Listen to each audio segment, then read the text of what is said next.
Hey everyone, Happy New Year. It's really good to be back. I hope you're all feeling refreshed and inspired, especially if you have New Year's resolutions to achieve. Today I'm going to be talking to you about my first ever LV bag purchase, which I picked up in Paris late last year.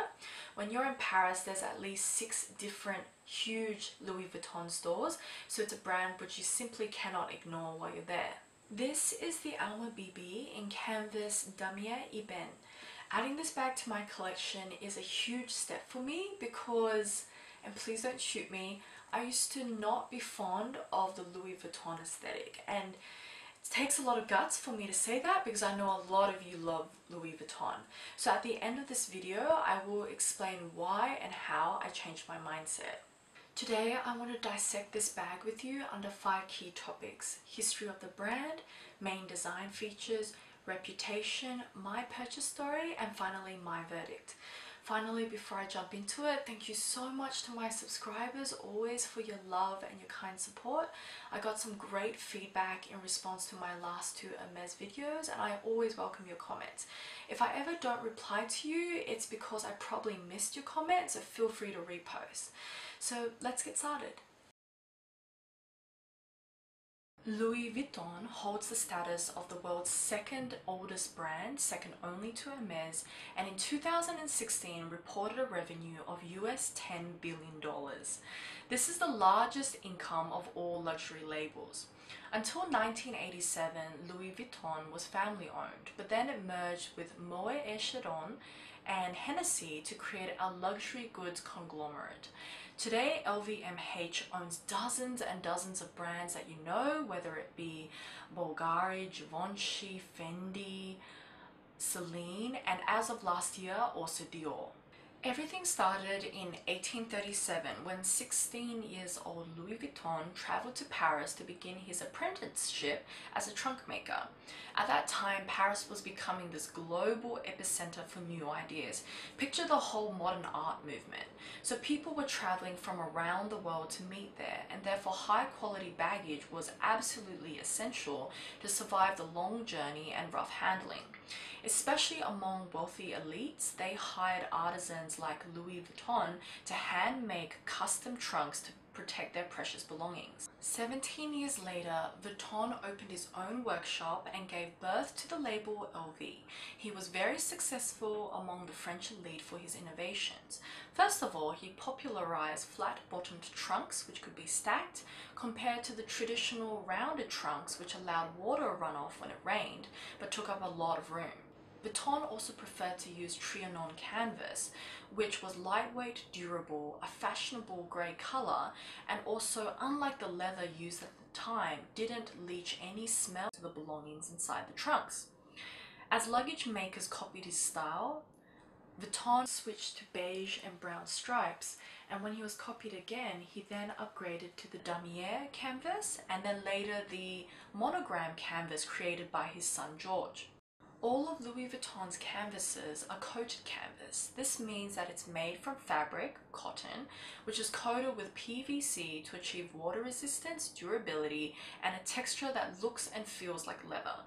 Honestly, all these years where I have only seen LV from a distance, I actually thought it was leather. So let me know if I'm not the only one here. Inspired by Japanese emblems which were commonly used in the late Victorian era, the LV monogram print features flowers and quatrefoils and was filed with worldwide patents for copyright. LV was and continues to be one of the most copied luxury brands internationally. And ironically, even though the Damier canvas and the monogram canvas were both designed to deter counterfeiting because it's one of a kind and so clearly Louis Vuitton, it only ignited the craze even further. Apparently today, LV spends half of its communications budget to investigate and pursue counterfeiting worldwide. Today, LV's bags are largely made by machines, but apparently a vintage suitcase would have taken 15 hours to hand make, and a vintage trunk would have taken up to 60 hours to make by hand. When Louis Vuitton passed away, his son George launched LV worldwide, introduced leather into their trunks, and also introduced small leather goods such as handbags to their collection. 1930, the Keepall was introduced as LV's first ever bag designed for light travels on a big weekend. 2 years later, the Noir was launched in response to a champagne house's request for a bag that could fit 5 of their bottles. The Alma also originated in the 1930s and was rumored to be a custom order for Coco Chanel. It was named after the Alma Bridge in Paris. In 1965, Audrey Hepburn contacted LV to see if they could do a custom version of the Keepall for her that was suitable for daily use. Thus, the iconic Speedy was born. A year later, the Papillon was created, and then the Neverfull in 2007, which is considered to be the label's all-time most successful bag design. A bit of controversy in LV's history was that back when it was family-owned, it prospered by cooperating with Nazis in German-occupied France during World War II. In 1985, Epi-leather was introduced and a hot success for its water resistance and scratch resistance. For 16 years, Marc Jacobs was the artistic director and launched the first line of clothing for men and women alongside LV's first ever jewelry piece, the charm bracelet. Other fun collaborations include Steven Sprouse, where bold prints read like graffiti on traditional canvas, and Takashi Murakami's multicolor monogram, which contained 33 different colors on either white or black background alongside a cherry blossom edition. In 2009, Kanye West designed shoes for LV, and in 2012, Yayoi Kusama presented a collection with bold colored dots over leather and canvas. Last year, LV also collaborated with the streetwear brand Supreme. Let's look at the Alma BB under the topics of size, shape, finishes, and accessories. In terms of size, the Alma BB is the second smallest of 5 options. Nano BB, which could stand for BB Bandolier, which translates crudely as baby shoulder, PM, small model, MM, medium, and GM, the large model. Note, only the Nano and BB come with the detachable shoulder strap. All the sizes have no internal organization aside from thin pockets on the lining, so you may find this too open-ended on the larger bag sizes. Without even touching on the Nano, the Alma BB looks really petite, but what wins people over on this bag, including myself, is just how much I can fit inside. Later on, I'll do a dedicated video on that topic, but I can honestly say I have no issue fitting in all my essentials, and off the top of my head, I even dare to say that this bag can probably fit everything I hold in my Chanel double flap. And when you compare the two visually, this one looks a lot larger and is a lot heavier, so it's really quite fascinating how efficient this bag can be. The signature domed profile is very classic, and especially with the extra accessories and leather trim, it can be considered a dressier alternative to the LV Speedy, but equally practical for daily use. With the small and medium size PM and MM, I find that the Alma appears more traditional, while the BB's miniature size has a playful, youthful edge, which is what won me over on the bag. GM is now the name for what was previously the old MM size, and to me, the enlarged proportions reinvent a timeless silhouette with more drama. Over the years, Louis Vuitton has offered an array of finish options for the Alma, so you're really spoilt for choice. One major classic can be considered the monogram canvas with the natural cowhide vachetta leather trim. Note that vachetta refers to untreated leather which develops patina as it ages. Bag collectors even recommend sunning the bag for an hour or so over a few weeks so that the handles start to tan. As a result, the vachetta leather trim on brand new Alma bags look off-white, while the vintage ones are largely camel in color tone. If you ever need to clean or replace a leather part, you might want to consider cleaning or replacing all of them so that the patina shade will be consistent across your bag. Otherwise, you're going to have different color tones and it will look quite strange. Know that since it's natural untreated leather, it's very susceptible to water and dirt and therefore has a higher maintenance requirement. Now, I knew for my bag that I would want to use it frequently on a daily basis for all my little errands, so I wasn't really comfortable with that. As a result, I decided to go for the other equally classic look, which is the Damier Ebene canvas with the walnut brown treated leather trim. Note, Damier is French for checkerboard, which explains the grid-like aesthetic. Ebene is French for ebony, which is a type of hardwood tree, so it's meant to reference that deep brown. While the monogram canvas is super iconic and screams LV, I personally prefer the slightly more subtle but equally classic Damier aesthetic. I also love how you get the dark chocolate trim, because I find that the off-white trim is a bit too stark compared to the monogram deep brown, and even when it ages into a camel tone, I still find that it's a bit of a daytime look, while the moment you get to a dark chocolate tone, it's quite elegant and it can easily transition into the night. As much as it seems that I'm after an understated aesthetic, I actually considered, before buying this bag, getting instead the Alma PM in the monogram vernis, which is the complete opposite end of the spectrum and demands quite a lot of attention. Similar to patent leather, the monogram is embossed into coated leather, so it's super shiny and reflective.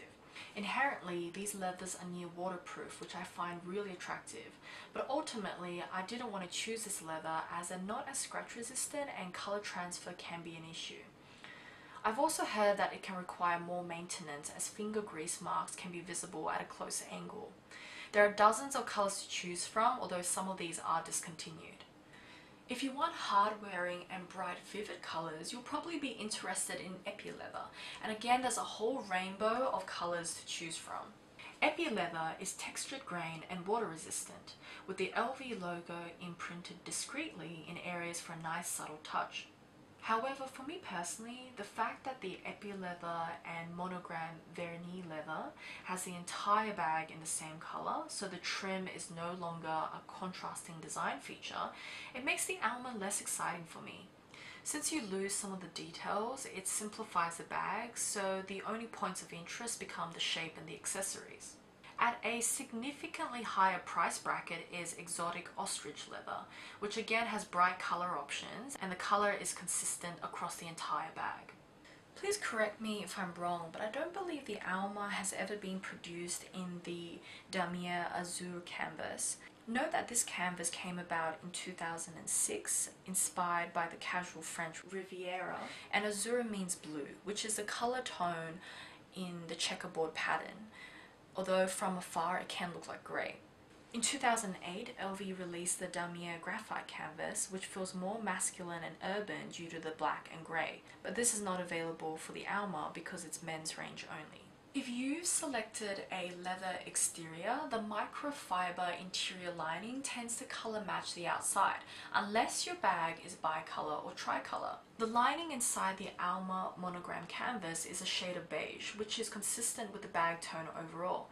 So for that reason, I really enjoyed how the interior fabric lining to the Alma BB Damier Ebene is actually a contrasting vivid red. To me, this feels like a Louis Vuitton touch in the water bags. Since this is my first ever LV bag, and I do own 3 Chanels, a Gucci and a Hermes, where the leather is quite luxurious, I have to admit here I do find the leather trim a little bit tough and a little bit firm. It's not really what I would call luxurious. You know, it's great for every day. I do believe it will be hard wearing, so it can keep up with my lifestyle, but sometimes, based off the way it looks and the way it feels, it can be a little bit plastic. I have to say I'm quite impressed with how well it holds its shape. It's very stiff in a good way. I love the feeling when I run my fingers across it. There's that subtle texture. And it does seem watertight, so I haven't had any issues yet, but I do have faith that this bag should be easy to clean in the future if anything happens. There is one thin interior pocket and the interior lining is fabric. Despite its tiny size, the Alma BB is quite practical and flexible for daily use, and I feel like this comes down to a number of the accessories. In 2010, they modified the Alma to include bottom studs, which I love because unfortunately you can't always guarantee that your bag will stay off the floor. The leather strap is detachable, but it can be easily left on when you're holding the bag by the top handles without it feeling like a nuisance or for risk of it tripping you. Looking at my Prada bag, which also comes with detachable shoulder straps, the LV connection piece is not as well thought out. You can see on the Prada that the straps lock onto a hidden nook behind the handles, while on my LV the straps lock onto the handles themselves. This means that when you wear this bag as a shoulder strap, it can pull the handles up unevenly, which will look and feel a little bit strange against your body.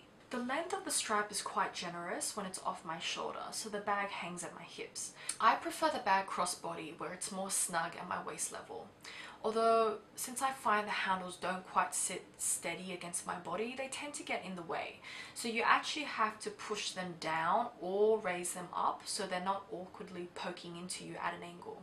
Finally, this is one of my lightest bags, and it's not only because of the size. The canvas and fabric linings significantly reduce the weight, especially when I compare it to my leather bags and those which are lined in leather both inside and outside. Plus, the hardware is quite minimal. Weight is almost synonymous with luxury bags as proof of the quality of materials used, but here I'm really glad to make an exception to that rule because it's really refreshing to carry a bag that you can hardly feel. There are some really nice details on the leather, such as the stamping on the end of the clochette and the bottom trim profile. It's no secret that LV bags are manufactured around the world, such as in the United States, Spain, Germany, Italy. So I guess one of the perks of me buying this from Paris is that I got the made in France stamping. So it just feels a little bit closer to the roots of the brand and hopefully means a higher quality product. I am a huge sucker for gold hardware, so I love how it pops against the deep chocolate trim and canvas color. Some great details include the LV logo on both sides of the zipper pull, the LV logo on both sides of the detachable shoulder clasp, the LV name on all 4 bottom studs and the 4 pins, although apologies, my camera has trouble focusing on this. I do love the weight of the lock and the spring mechanism. It feels high quality and very satisfying and very similar to my Birkin lock. Another great detail is how the lock and the keys have the same matching numbers, which is exactly what you see on my Hermes Birkin. Maybe it's because the leather is so stiff and thick, but here the keys are attached to the clochette via keyring, which is an absolute no-no on the Birkins and Kellys. So this is where it does show how a more affordable price bracket results in a few design shortcuts to streamline production. This is how the bag looks if you choose to securely lock up your zipper pulls, but honestly it takes a lot of effort and it just doesn't feel natural. You need to weave the lock in a figure 8 shape to get it to loop through both pulls and get the spacing right. Because of the dome shape, the bag is very narrow at the top, so you do need to end up unzipping it essentially to the full width to actually fit your hand inside. It's not one of those bags where you can open a little bit and just quickly duck your hand in and out. Forbes has rated Louis Vuitton as the world's 20th most valuable brand in the world. This is the highest spot held by any luxury fashion label. Louis Vuitton has been a dominant force in the luxury market for over 160 years and continuously reports profits over 30%. Louis Vuitton's ability to remain relevant can be due to 5 main factors. Dominance internationally. LV operates in over 50 countries and has over 460 stores worldwide. LV has found the perfect balance between honoring its tradition and being innovative. You can see this fascinating fusion in its highly successful petite malle trunk-inspired handbags, which were instantly a hit when they launched. Simultaneous affordability and exclusivity. With its canvas pieces, LV presents a well-priced, affordable entry point into the core luxury market, Yet LV also understands the importance of giving their VIPs special treatment so that we're not all created equal. Therefore, LV continuously has exciting limited edition, limited number seasonal pieces which the LV veterans can enjoy adding to their collection and distinguishing themselves from those of us collecting the generic pieces. Exciting collaborations. Linked to the above, LV is always searching for the best talent to keep us interested in what the label's up to. Aside from all the names I mentioned earlier, LV has also collaborated with Manolo Blahnik for a dedicated shoe trunk, and also Vivienne Westwood for this bizarre bum bag. And finally, celebrity presence. LV has collaborated with all sorts of famous faces to ensure that it's extremely relevant to us as consumers. I purchased my Alma BB at one of the two largest department stores in Paris, Galeries Lafayette. In hindsight, I wish I shopped at an actual LV store instead of the LV display within a department store. But I will probably tackle this under a separate video so you can completely understand what the difference is. My bag was 895 euros. Tax is 16.67%, but you're only able to claim back 10%. Therefore, I paid 805 euros, which converted back to Australian dollars was just under 1200. Recently, the Australian dollar has actually fallen quite a bit, so fortunately I bought this bag back when it was higher and therefore the price was cheaper for me. Back in Australia, brand new, this bag retails for $15.90, so that was a 25% saving in me buying it from Paris. I didn't really find the customer service at the LV store in Galeries Lafayette memorable. Maybe it was because my SA had a really stony face, or maybe it's because they have a queue outside the store all day long, so they probably just run out of enthusiasm.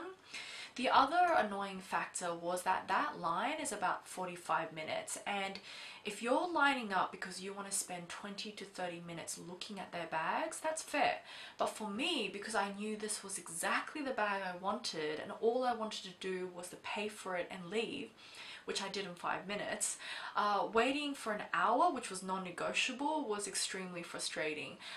We also had a very important dinner reservation that night for a nice restaurant, so that's why I was in a rush. To claim your tax back as a tourist, make sure you have your passport on you when you pay for the bag, and also later when you process your tax return form.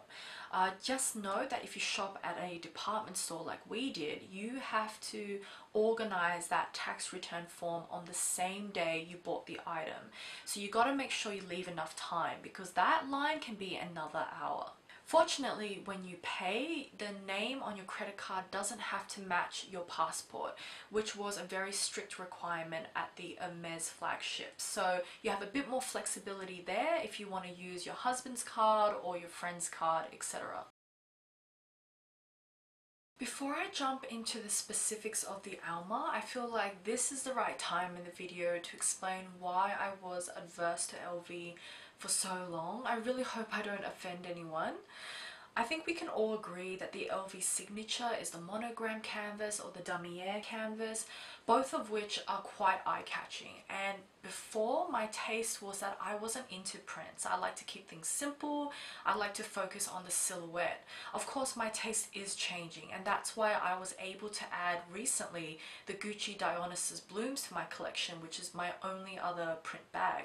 LV to me is an overexposed label, not only because it's so popular and it's so recognizable, but also because there's too many LV fakes. Of course, this is not Louis Vuitton's fault, but it's just that when I saw so many cheap fake bags and I saw people of questionable style sporting them, it sort of cheapened my understanding of the LV brand. Finally, LV is so classic that it's the perfect companion for every mum, every working woman, so I just wasn't really sure if I would feel unique holding one, and also if I could feel young and fresh with a look that is quite established.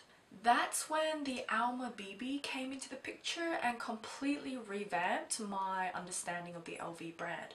I love how the shape and the canvas is so classic and iconic, yet the miniature size just naturally makes it playful and youthful.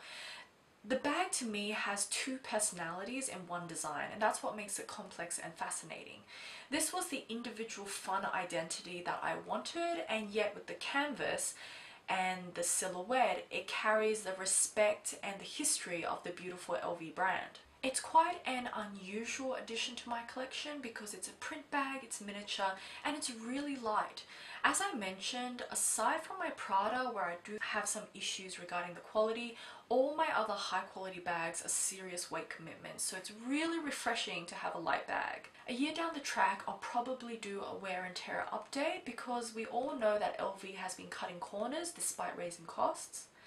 And finally, maybe it does make a difference to try to buy your bag from the brand's country of origin so that you have access to the top tier stock, since mine is still made in France. Even though it's small and cute, it can actually fit all my essentials. And plus, since it's light and scratch resistant, it's the perfect companion when I go to the shops, the post office, you know, all your tiny little errands when you're rushing about and you don't want to be thinking about your bag. I love that you can wear this bag 4 different ways. When you're in a rush, I like to have it crossbody so I don't need to think about it. I wear it off my shoulder if I want it to be within reach.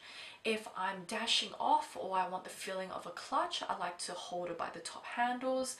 And finally, for something more elegant, I like to rest it on my arm. So you really have maximum styling flexibility. I adore the shiny gold hardware. It's a real glam statement and helps the bag to transform from casual to dressy, daytime to nighttime, especially when you remove the shoulder strap like I have it here.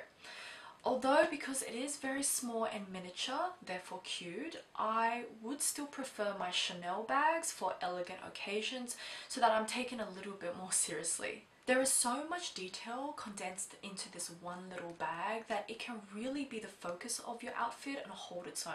So one of my favorite outfits to wear with this is just jeans, sneakers, and a t-shirt. It can take a little bit more effort to get your contents in and out of this bag because since it's so narrow at the top, I find that I have to fully zip it open to fit my hand in and out. But otherwise, I don't have any issues with the zipper. I'm going to keep an eye on this because with my Prada, the zipper rusted over time to the extent that I had to get it fully replaced. This is my first time looking at LV treated canvas up close, and right now I adore it. It feels really durable, it's not flimsy or thin, and along with the stuffing, it just keeps the bag shaped perfectly. I can't imagine any creases forming over time. I was a bit disappointed that when I bought this bag, they didn't give me any stuffing, which is really poor practice. I've never encountered that before when I purchased from Gucci, Chanel, Hermes. So I hope it was just a one-off for me. As I mentioned earlier, LV has been known to raise its prices. So this bag 2 years ago was apparently 775 euros. However, if you stick with canvas, you're generally looking at a very attractive, well-priced, affordable entry into the core luxury market. So this is a tiny bag, but even in Australia, you could get a medium canvas size bag for under 3k or under 2k if you're opting for minimum embellishments. Thank you so much for joining me on my first ever LV bag review. I really feel like I've matured because I've gotten over my prejudice against such a big, important fashion house, which I know a lot of you adore. Next month, I'm going to address a highly requested topic, which is my entire luxury bag collection. So I really hope you guys will enjoy it. I hope you guys have a great month, and I'll see you again soon.